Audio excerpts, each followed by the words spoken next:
I'm Ian Rush and you're watching the Redmen TV.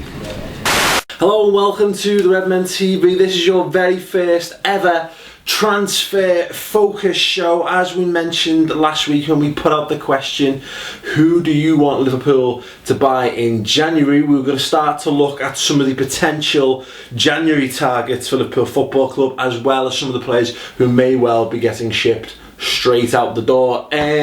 Loads of you commented, far more than I was expecting, so it might take us a little bit of time to get through those players, but we're going to start with week one and one Darren Bent. So, question: do you think Liverpool should sign Aston Villa striker Darren Bent in the January transfer window? If you've got an opinion on it, let us know in the comments section underneath.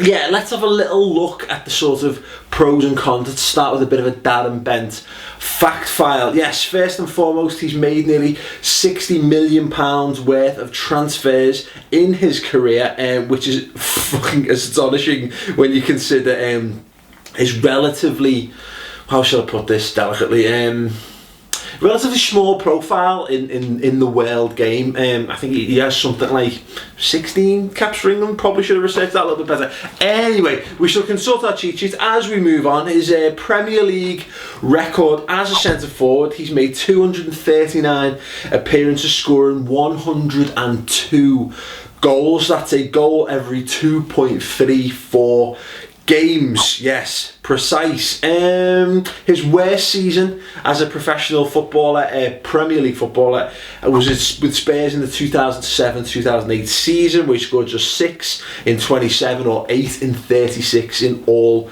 competitions, which is a goal every 4.5 games, which is sort of pre-Rafa Benitez at Chelsea Torres form. Best season though, Sunderland 2009-2010, he scored an incredible 24 Premier League goals in 38 Premier League games, and 25 and 40 in all competitions, which is an incredible goal every 1.6 games. Interesting to note though, because obviously that goal scoring record is phenomenal. That's as good as any centre forward who's ever played in the Premier League, pretty much. It's interesting to note though that was the last time he played more than 22 Premier League games in a season, and in fact the last time he played more than 25 in all competitions.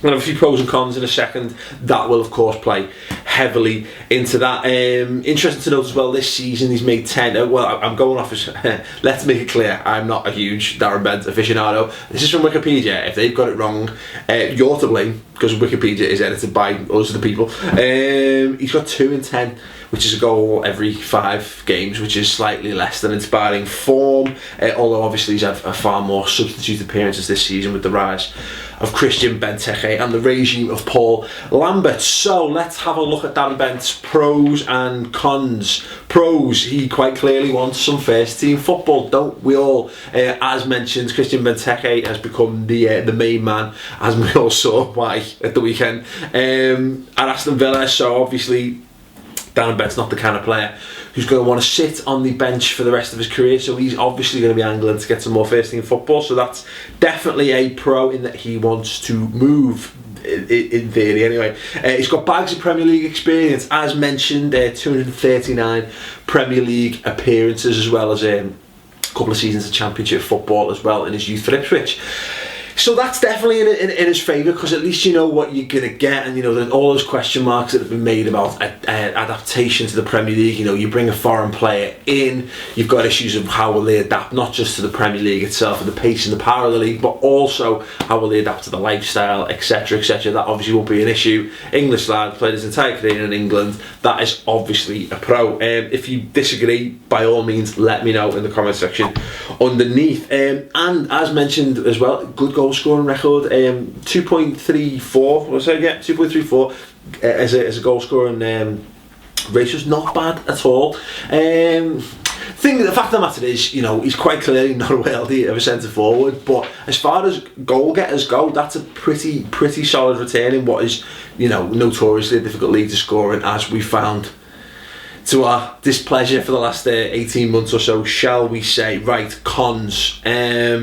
Potential disruptive influence.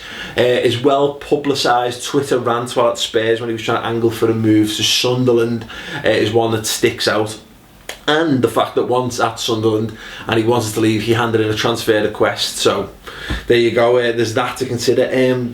From a tactical perspective, signing for Liverpool, I mean, let me know what you think on this. Do you think that he's versatile enough to fit into the Liverpool side? That's an issue, certainly. He's an out and out centre forward. He's not the kind of player who you're going to see dropping back and filling at left back, or spreading out, moving out to the wings and crossing in for someone else. He's very much a number 9. Let us know your thoughts on that. I mean, Darren Bent, we had Well-Read Magazine's editor-in-chief on the show last week, and we asked him the question, Darren Bent, would you? And here's how he responded. I have to ask though, Gareth, Darren Bent, generally coming up, would you? Nah. Not on the slightest? Nah. Yeah, brilliant. No, in all seriousness, we did talk about it a little bit more. No, I wouldn't waste money on him. I just think that's like a real punt of a sign, like a Harry Redknapp type buy, just like that basic, Ole scores and we need goals, so let's stick him in. And I think, as we just discussed, I don't think it suits how we play. And plus as well, I think it's desperately important that we get value from who we buy. And I know I'm going to sound a bit like, FSG there, but what I mean is that I think we need to, because the squad's so thin, we need someone who can come in and play a couple of positions ideally, and Ben, nah. And you've got it, we'd have to it'd have to be everything around him to suit him, wouldn't it? And nah. Yeah, not a lot of love for Darren Bent. Look, there's a lot of people who've been messaging me, and as I said on that video last week, and I asked the question, if you could just buy a centre forward and that was all you could afford to buy, is that what you'd go for? And although I think a lot of people seem to think that we need to improve the general level of the squad on the whole, quite a lot of people think just a centre forward would be enough to answer our problems. I mean, clearly we create the chances. We do. A point was made earlier in the season that we create chances at a top 5-6 level. We just don't finish. We finish at a very mid-table level, which is why we are playing football in the middle of the table. But this is an issue. You know what I mean? Fact of the matter is, if you want goals, there's a man who scores goals. Could you slot him in there, or do you compromise everything you're trying to achieve with the way that Liverpool set up, the way that Brendan Rodgers wants us to play football, by putting someone there who's not fluid, who is very much a number 9? He's not a false 9 in any way, shape or form, like Luis Suarez does to near perfection.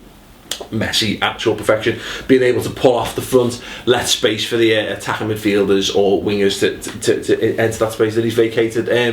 I'm not sure that's what it is. He's very much on the shoulder of the last man. The argument can be made, like a Fernando Torres in his pomp, whether he's that good, question marks. And as I say, spotty injury record, the fact that he's not played a full proper season in sort of 3 years does raise question marks. 28 going 29 in February as well.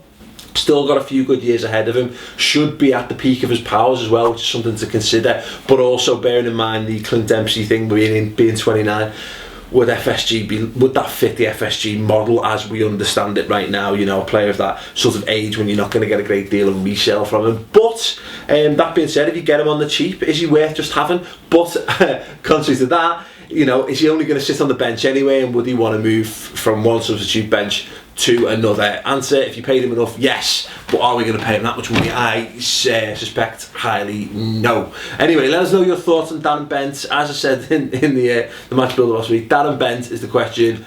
Would ya?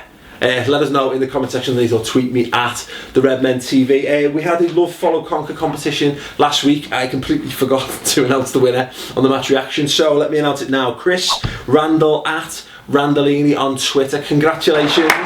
Thank you. And applause. Brilliant, mates. Please, if you're not following Love, Follow, Conquer already, give them a follow. They'll be able to DM you the details of how you collect your t-shirt. We've got a fantastic final Love, Follow, Conquer competition coming up on the Fulham build-up show and part 2 of this week's subscriber show as well. So do tune in for that. You can win £50. Yes, 50. Read it. Be happy. £50 worth of Love Follow Conquer credit to spend to your heart's desire on basically awesome Love Follow Conquer stuff. So do tune in for that. Also, if you've got 2 seconds, grab your phone, it's probably in your pocket right now, and text Justice to 810 to download the Justice Collective's He Ain't Heavy, He's My Brother Hillsborough commemorative single, to basically obviously help raise awareness and get that single to #1. Every Liverpool fan in the world should be buying that single, simply because it's something that we feel we should do and that we should most definitely do. Very little to give back. It was made a point on the Anfield Wrap this week. You get that for free all year long. Just buy it for us as a favour. You know what, we do a lot of free content this year. If you do me one favour, just text 810, Justice to 810, and download the single, and you'll make me happy, and then you'll make a lot of buddy families very happy as well this Christmas. Okay, we're going to leave that for now. Next week, obviously with the Christmas period coming up, we'll try to get another one in before Crimbo. I'm going to be talking, I think next week we're going to be talking about Daniel Sturridge, but also the question is, Joe Cole, would you keep him?